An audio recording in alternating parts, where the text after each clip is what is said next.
He is a 420. This is one of the most common phrase that we hear in India. Now I am not very sure whether people are aware of any other sections of any other law, including I am not very sure they are knowing about the articles which discuss about their own fundamental rights in Indian Constitution.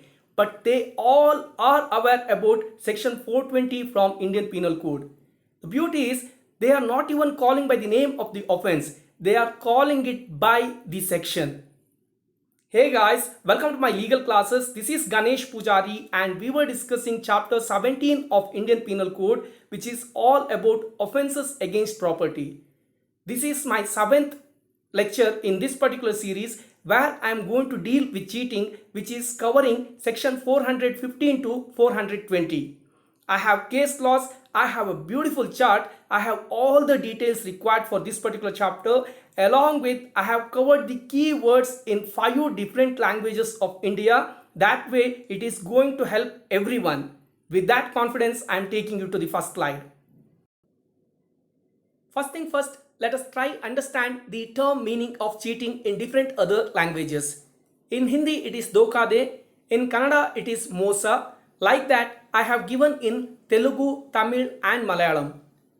As far as cheating is concerned, there are 6 sections in IPC starting from section 415 to 420. Section 415 discusses what is cheating and 417 is the continuation of section 415 which discusses about punishment for cheating, which is 1 year or fine or both. Section 416 discusses about cheating by personation and 419 is the continuation of 416 which discusses about punishment for cheating by personation, which is 3 years or fine or both. Section 418 discusses about cheating by the person bound to protect. There the punishment is 3 years or fine or both. And finally, the aggravated form of cheating is discussed under section 420, which is cheating and dishonest delivery, where the punishment is 7 years or fine or both. Section 415 defines what is cheating. Now it's a quite lengthy definition, and to help you understand what exactly it covers, I have a chart in my next slide.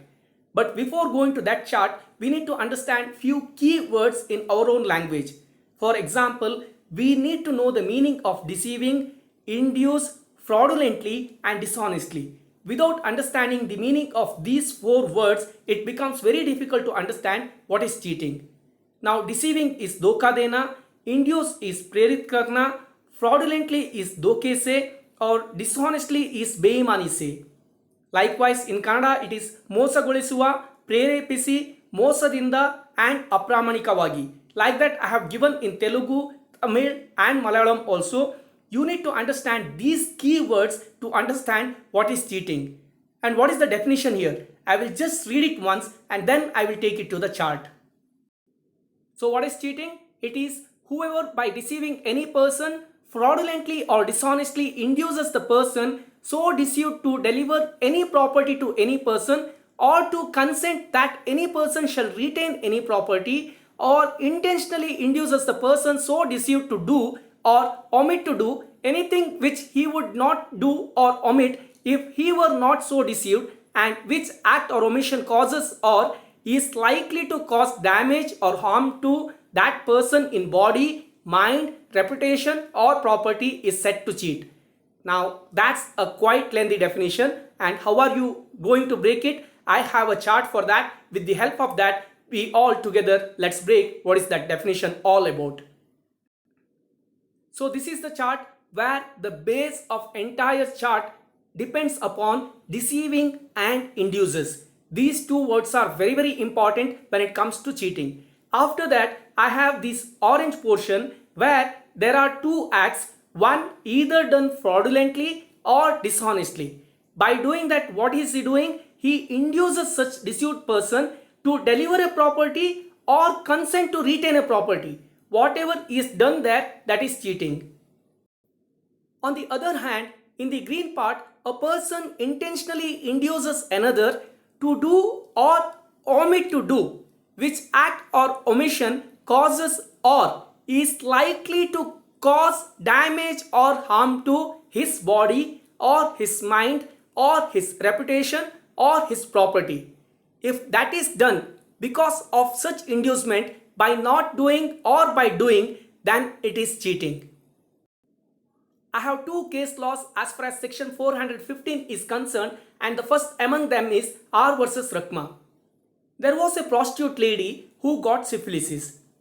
Syphilis is a sexually transmitting infection and she was very well aware of the same, but instead of informing that to her client, she induced a man to have sex with her. As a result of such relationship, the man also got syphilis. Now he puts a case against her and it was held that not informing her client about the disease is cheating. The second case law is Emperor versus Dwaraknath, where while taking signature, took true signature on a false document by keeping it in mid of the heap of the document, which amounted to cheating. Then comes section 416, which is very important section as far as cheating is concerned, which is cheating by personation. If a person pretends to be some other person or knowingly substitutes to another person or representing himself as a different person is said to cheat by personation. Now I have three case laws here which will clearly explain what exactly is cheating by personation. What is pretending? That is what exactly discussed under the case law of Babu Khan versus State of Uttar Pradesh. There was a person, he was actually not an eye specialist, but he pretended like he is a well-known eye specialist and he induced a person to allow him to perform an eye operation of his son who was of 12 years age. And finally, the person who pretended was found guilty under this particular section for pretending as an eye specialist. Then comes what is substituting. For that, I have a beautiful case law which is R versus Appaswamy, where a person wrote university exam for another person. This is substituting. A was supposed to write the university exam, but instead of A, B goes and sits in the place of A and writes the exam. That is what substituting, which is again cheating.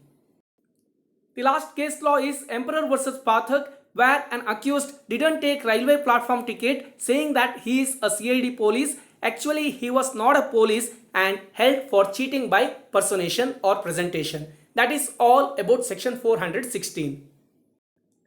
Then comes the punishment part. Section 417 discusses about punishment for cheating as defined under section 415, where the punishment can go up to 1 year imprisonment or fine or both. The offences here are non-cognizable offences, bailable offences. Any magistrate can conduct the trial and they are compoundable offences on the consent of the person who got cheated. Sometimes what happens, the person who was supposed to protect, he himself cheats us. What happens then? That is what exactly section 418 discusses. Here, the accused here was supposed to protect either by law or contract, and instead of protecting, he himself cheats. In that case, the punishment can go up to 3 years or fine or both, and these are non-cognizable offences, bailable offences. Any magistrate can conduct the trial. However, they are compoundable offences with the consent of the person who got cheated and along with the permission of the court. Section 416 discusses about cheating by personation.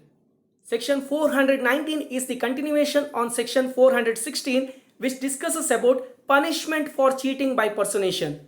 Here, the imprisonment can go up to 3 years or fine or with both, and these are cognizable offences. They are bailable offences. Any magistrate can conduct the trial here, and they are compoundable offences with the consent of the person who got cheated. Then comes the very important section, which is section 420, which is the aggravated form of section 415. Under section 415, we just have cheating, whereas under 420, we have cheating and along with that, dishonestly inducing delivery of property. What does this particular section say? It says, whoever cheats and thereby dishonestly induces the person deceived to deliver any property to any person or to make, alter or destroy the whole or any part of a valuable security or anything which is signed or sealed and which is capable of being converted into a valuable security shall be punished. The case law, that is Mahadeva Prasad versus State of West Bengal, discusses the ingredients under this particular section. Now what are they? There should be false representation by the accused, and the accused should know during the representation itself that he was making a false representation, and it should be done with dishonest intention to deceive the person to whom it was made, and finally that the accused thereby induces that person to deliver any property or to do or omit to do something which he would otherwise have not done or omitted. That is all, which is what discussed under Mahadeva Prasad versus State of West Bengal case. Then comes the very important case law, that is Mubarak Ali Ahmad versus State, where it was held that section 420 requires the delivery of property in addition to deception and inducement as required under section 415. That way it made very clear that section 420 is the aggravated form of section 415. In another case, the dishonest and fraudulent intention was discussed, that is Parit Pillai versus State, where it was held that the deception must be with a dishonest and fraudulent intent, without which no offense under section 420 can be said to be committed. So the dishonest and fraudulent intent is very important. And what is the punishment for section 420? The punishment can go up to 7 years of imprisonment and fine, and these are cognizable offences, non-bailable offences, and magistrate of first class can conduct the trial, and they are compoundable offences with the consent of the person who got cheated and along with the permission of the court. With that, I am concluding this particular presentation. I know it went little lengthy, but I hope it is worth of it. Please subscribe my channel. Please like, share and comment my videos. When I say share, please share with your classmates and colleagues, and all the very best for whatsoever purpose you are watching this video, and thanks again.